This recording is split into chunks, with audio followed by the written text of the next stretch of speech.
If there's one stage that I absolutely loathe when it comes to the animation process, and I'm talking about 2D animation, it's probably coloring. It is the most laborious process, and I emphasize the word laborious. It's not a creative process at all, and this step takes hours, especially if you're doing it by hand. I don't need to think at all. I can just use the paint bucket tool and just fill away some gaps here and there, thinking it would be smooth sailing, and boy was I wrong. By the time I'm done with cleanup and lines, it feels like I took a huge dump, only to have that huge dump shoved back in me when I realized this is just another stage of hell. You see this few seconds of this chick laughing? That took me 2 hours of my life. The design is relatively simple, and I tend to use flat colors, but why did I give her spiky wristbands? But I can't complain here. I've worked with designs that are far more complicated. One thing you have to understand is that coloring is 90% of labor, so I can just shut my brain off and not make creative decisions, like which key pose is interesting, or how do I push and exaggerate a drawing. But this is just paint bucket and fill in some missing gaps here and there. Very mechanical. That's great. Coloring can be meditative, right? I could catch up on my 90-Day Fiancé. I stayed away from that show in the past because of my visa situation and it was too relatable, but now I'm living for it. I could also listen to some podcasts. It could be smooth sailing from here, right? Just paint bucket and fill. But what if the tools that you use just don't? They just don't. Woo! This is what I have to do before I color.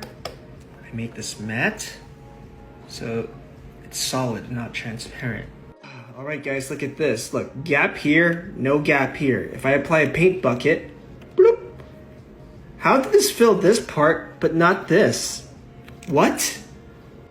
I've used multiple 2D animation programs, Adobe Animate, also known as Flash, Clip Studio Pro or X or whatever, TVPAINT, ToonBoom Harmony. They all have some form of like paint bucket and fill tool for coloring. And with those tools come with a gap closing option. So if you have open lines in some of your shapes, you can set it to where it'll find those openings and consider those as closed shapes. And that can be pretty cool, but sometimes this just doesn't work in the best ways possible. Sometimes it colors things in weird places. Sometimes it works, sometimes it doesn't. And when it doesn't, you just have to accept the tools aren't perfect. You're not perfect, the world's not perfect, and you realize you can't be a lazy bastard and you have to hand paint it by hand. Anyways, I personally like using flat colors. I usually call it quits from here and just polish my poo-poo using Compositing and After Effects and improvise some lighting and shadow effects with blend modes and automatic effects. But with procedural or automatic effects, it sometimes looks jank or cheap. To be honest with you guys, I want to see more jank. But let's say you want to have some light and shadow shapes on your character. That's a whole other step you have to think about. You're basically just animating amoeba shapes on a character that contours around the character's form. It's this whole other step where you have to think about unique shadow shapes and light shapes just to work well with the character designs and the shot. If done well, the results can be pretty good, the animation looks done, but sometimes it can obscure the animation, or it can look hella distracting. So I'm not really good at this step. I'm probably not the best person to talk about it, but if you're good at it, great. It might make your animation look great, but you know,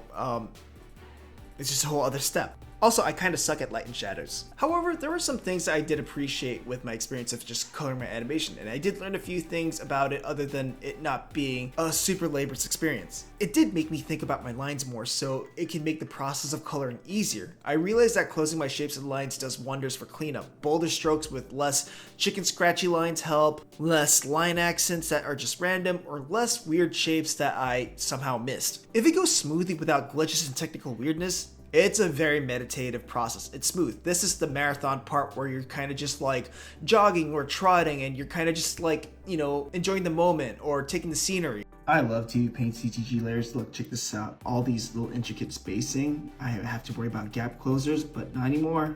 Oh!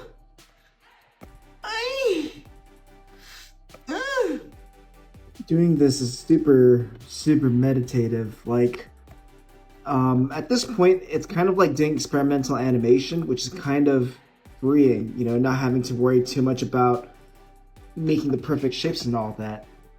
And here I am adding a bit of shine, and it's now ready for the polishing the poo-poo stage. Yes.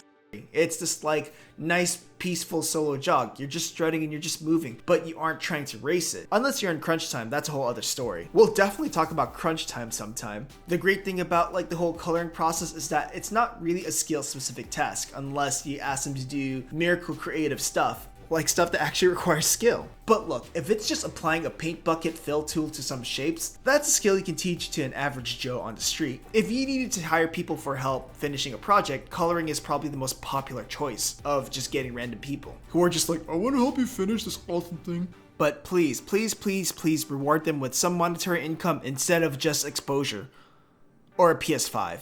I think direction matters too, so if you plan a color palette that is limited or efficient, it could be less work to worry about, less colors to think about, or less things to, keep consistent. If your project is like a monochromatic or chromatic look, where it's like black and white, or it uses a certain range of palettes, it could make the whole project easier. It could make your whole life easier. Now, for a while, and maybe I'll get back into this, but I was looking into non-generative AI, like EB Synth, and I repeat, non-generative non-theft AI.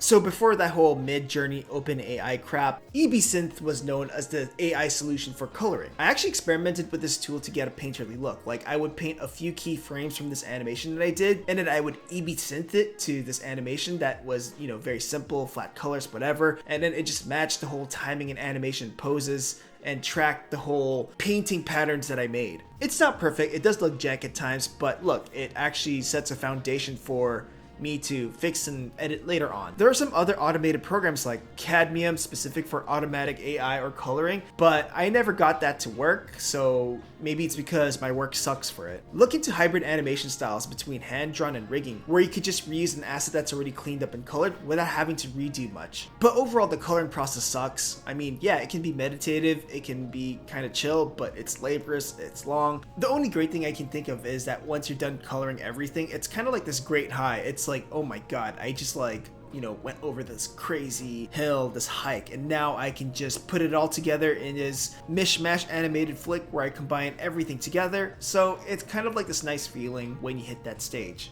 But yeah, coloring for 2D animation sucks. If you guys figure out some other better way than how I usually do it, great, share it. Otherwise, bye. Interested in learning hand-drawn animation or learning how to finish an animated shot from beginning to end? Have a look at the store where you'll find the complete Introduction to 2D Animation video course, tutorials, and other resources. Learn classical animation approaches, drawing, lectures, techniques, and other process videos. Visit the store through the link in the description below.